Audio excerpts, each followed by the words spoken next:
Welcome to a brand new episode of Brainstorming, the podcast that's changing the way people talk about AI. At least that's how we like to see it, or that's how we think it's going. But we've been getting some great feedback, so it's great to be back. We're back to talk about. It's one of those shorter episodes. We're going to talk about an academic paper, and since we're going to talk about an academic paper, what a better way to introduce the my guy from academia, the brain from this podcast. My friend Henrique, is so great to see you again. And how are you today? I'm doing well. I'm doing even better now that I'm talking to you, and we're here to talk about another paper. I might be the brain. I don't know if the brain works, but at least it's in there somewhere. Hopefully, I can come in and fix it. Uh, I'll ask AI how to fix your own brain. Hopefully, that's a way that we can use AI for our own good to help ourselves be more productive. I would gladly take that. But yeah, anyway, thank you. Thank See, you. see, we combine our skills. You bring the brain, I bring the hair. No, you don't have like a good looking I hair don't like have me. that at all. That is all you, all you. The looks as well, the charm. It's all you. It's all you. Yeah. But let's get straight to the point. So the paper today, actually, we got a really interesting one. One that you found, and again, I think it brings a great discussion about the impact AI has on people, and when we talk about the impact in a professional environment. So it kind of connects of how we like to talk about AI, how we like to talk about strategy in the business world. But today we're going to focus on people. So the title of the paper is Reaffirming Oneself, Exploring How Artificial Intelligence Introduction Drives Employee Approach Crafting Through a Self-Affirmation Lens. Quite a title. That's quite a title. And it was published in the Journal of Business Research last month, I think May 2025 or June 2025, something like that. And basically, to start the discussion, I like how it looks at AI. It actually looks at human behavior, and it tries to introduce AI and how it impacts human behavior. And when we talk about self affirmation, especially in our jobs are probably one of the best ways to represent how we look at, like how we think about ourselves and how the world looks at us. So, in it really has its own methodology in the way it talks about it. But I just like this concept of our job is how we like the world to see us. And if AI is going to change our job, how are we going to look at ourselves and how the world is going to look at ourselves? Yeah, and as you said, our jobs are a really strong part of our identity as human beings, as like who we are. And I don't say that in the sense that we love our jobs, thus we are who we are. But whether you love your job, you hate your job, you want to be indifferent towards your job, whatever it is that you feel towards your job, it is a very strong part of your identity because it is probably what you do for most of your life, right? Most of your day, you're thinking about a job, or maybe you're not thinking about it, you're thinking about something else, but you are doing your job while you think about something else.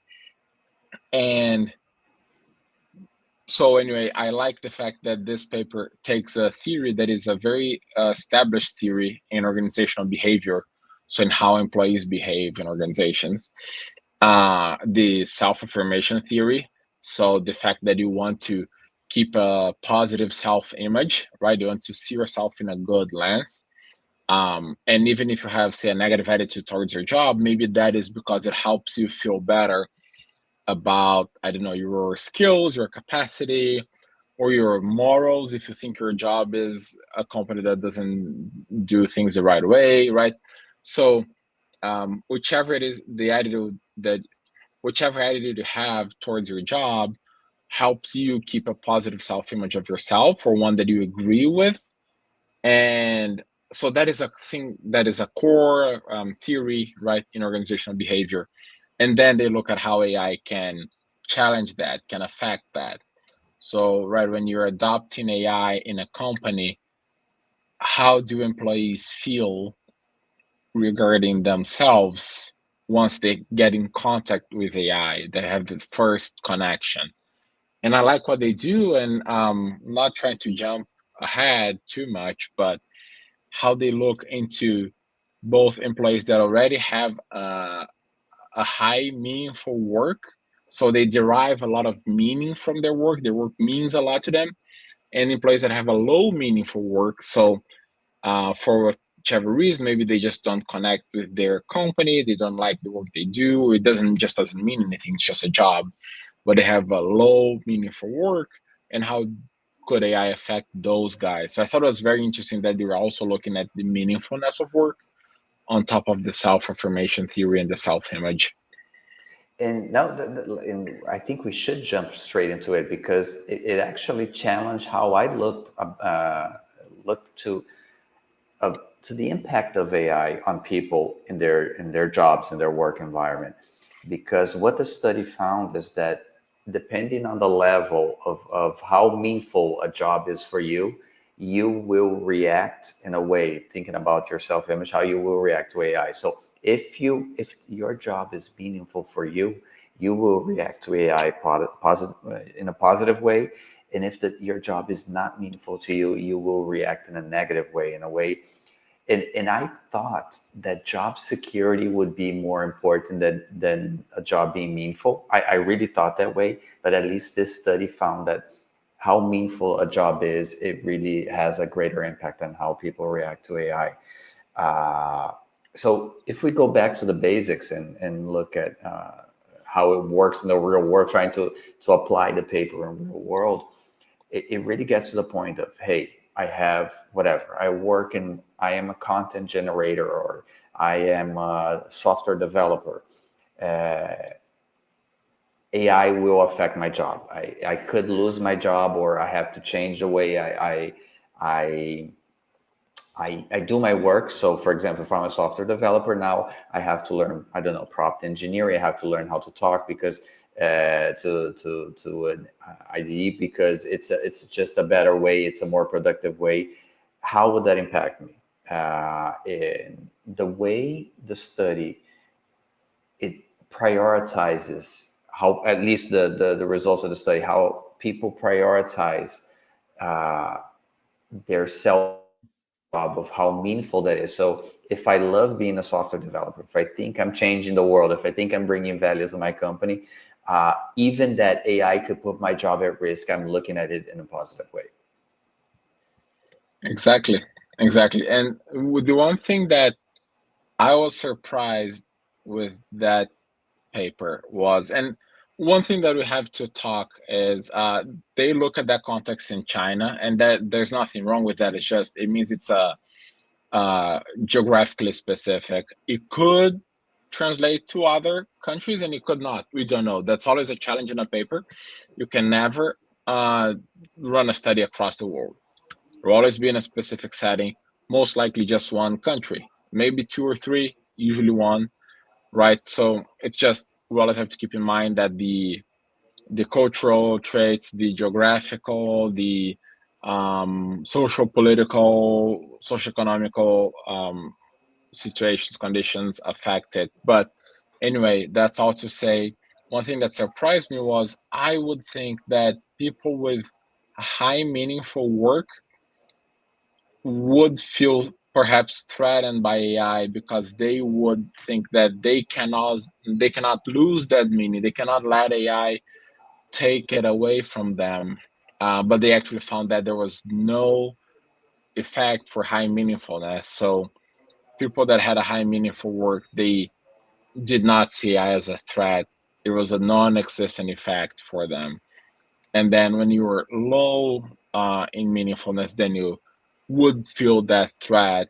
But it could also work for you to try to craft your job. So try to find something else in it that gave you more meaning. Does you'd see actually AI as a benefit to you? It's like now that I have AI, maybe that will make my job more meaningful because of A, B, and C. Um, so yeah, it was very interesting and counterintuitive, which is kind of what we um, hope to find in many papers, right? Not counterintuitive in the crazy sense, but just like a surprising, interesting finding. Now, I love the point that you bring up where it was where the study was conducted, because I would love to see uh, other studies that try to replicate the results in different geographies. That would be great to see if Mm-hmm. the how the cultural aspect, how the behavioral aspect really impacts the results. But one thing you brought when you were talking now that I think it's important that we bring the concepts is the concept of job crafting and approach crafting, because that's basically one of the pillars of this study. So when we talk about job crafting, is in let's talk about it related to AI. It's how people are taking self-initiated steps to adapt their jobs with the new reality of AI. In approach crafting, we take like it's proactive behaviors to try to seek additional tasks to develop new skills, and that was something that impressed me with this study, was that people didn't wait for like management to make a decision. Hey, you have to look for this, or hey, you have uh, to change the way you work following these protocols because of AI. No, people notice, hey, AI will change what I do. Let me learn how to continue bringing value to the company in a way that really will use this new reality of AI, and I can keep my job and I can keep my meaningful job that I like. So the whole concept of approach crafting is really important here in this study. Yeah, exactly, exactly. It was, yeah, it was really well done, I think, and they did in a way that was actually very surprising. And you spoke about job security, and I wonder if they controlled for that, so they made it so that that wouldn't be a factor in it, because I would assume that job security could mark the results, in the sense that you either have low or high meaningful work, whether it is one or the other, you would still, the job security would be a higher factor than that, which doesn't mean that is not a factor. It is, but it's possible that job security would be a higher factor. So I'm not sure about that. It's have to dig deeper to find out whether they do that. But it's also interesting to see how that affects someone's job security. Once you're like, you feel very secure in your job or you don't feel, and how does AI affect that? Yeah, and how do you measure that? That would be something interesting for me, because Yeah. again, I really would like to see more studies on this topic, because uh, there will be job cuts, there will be relocations. You will have to learn to do something different, and again, if something is so meaningful for you and now you have to do it differently, you have to do something Mm-hmm. completely different to find meaningfulness again, how will people really react to that? So I would challenge this study in a way that I don't think it's all roses. I really don't. Like in the next 12 to 24 months, I would love to see different studies that try to figure out if the results will be the same, because my feeling is that they won't. Yeah, I agree. And I think there's one thing here that is important as well. And it's not something they can correct. I mean, it's not something to be corrected, but this study surveys participants.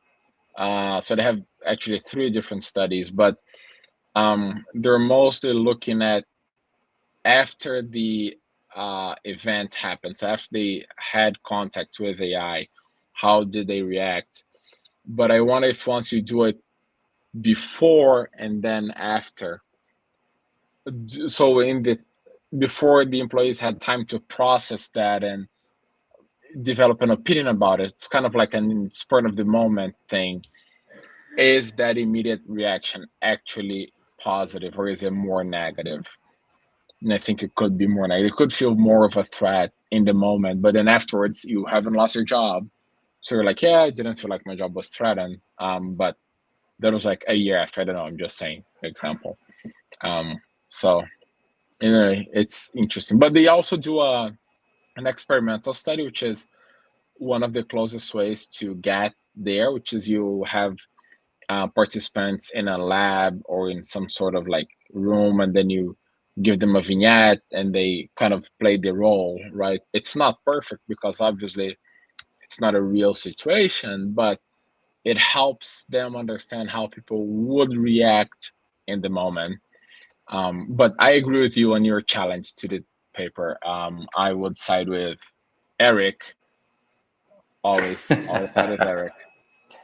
I think that one lesson that comes with this paper is that, at least for me, is even if I'm challenging the results of the study and I would like to see something different, if I am going to implement an AI solution, an AI project, I'm going to start using AI in my processes in the company.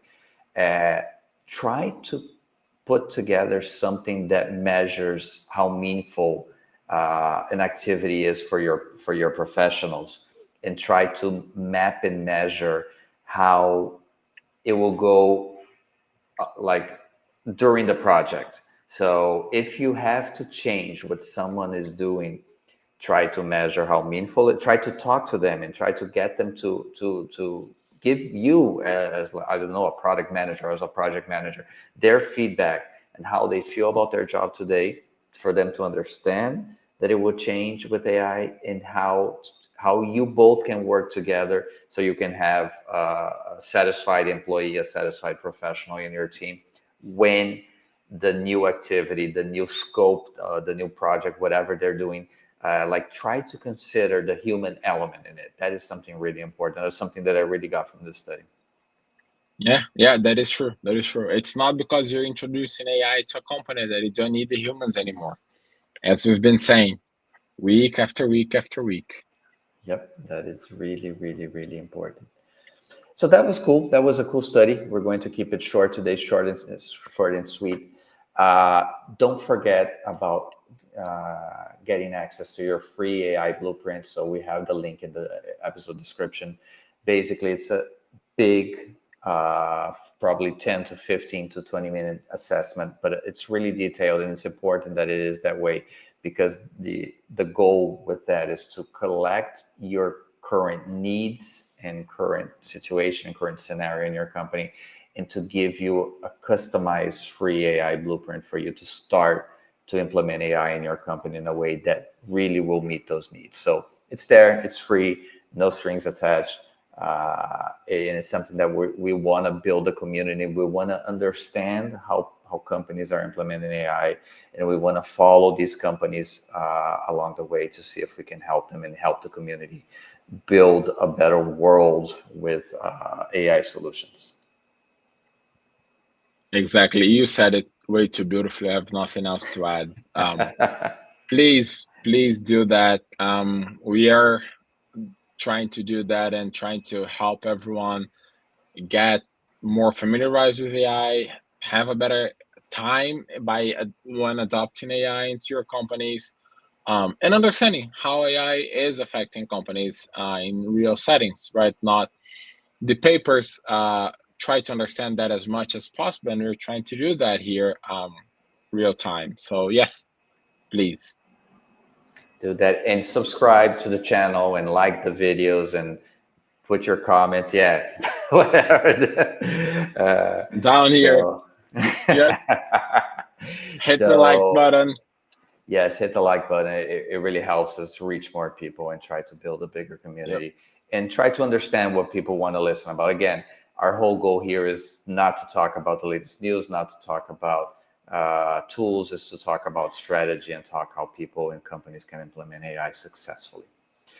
So that's it for this week. Shorter than usual, but it's important. Like, we just wanted to bring the good stuff from the papers, and I think this one really brings something of value that we can share with you guys. My friends, so good to see you again. See you next week, everyone. See you next week. Always good seeing you. See everyone next week. Thanks again. Bye.